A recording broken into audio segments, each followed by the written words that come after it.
the most successful product decisions often come from respecting both signals. And it reminds me of this saying that not everything that counts can be counted. And I think on that idea of balance, do you think product teams should hire for diversity in thinking styles?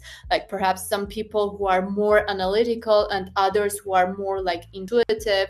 Or should every product manager strive to develop like both skill sets equally? I mean, the answer, at least my perspective, is both. For example, I think you have to hire people who have superpowers in one dimension or the other, but then I think you have to coach them to become more balanced over time. So there is definitely value in people who can think intuitively, right? Who can take bits and pieces and connect the dots in ways that are maybe harder for data or analysts to see.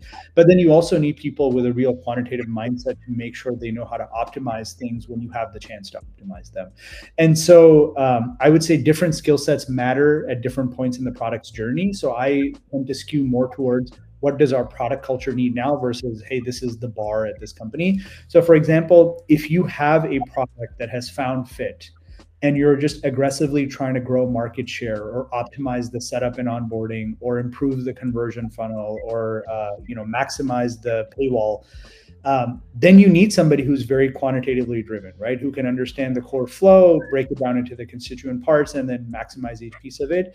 But if you're generally trying to find fit, if you're trying to understand, from a collection of feedback from users, what matters to users, what might be people willing to pay for, you do need somebody who has more an intuitive sense of it. And so I always tell people, there are new and emerging products, there are scaling products, there are stable products, there are even products that need to be deprecated, and you need a different mix of qual and quant from your PMs at each stage of the product's journey.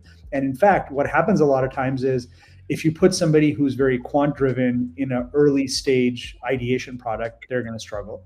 And if you put somebody who's very gut intuition based in a product that just needs to be optimized, they're going to struggle. And so partly it's the skills you hire for, partly it's the products that you tag them to work on.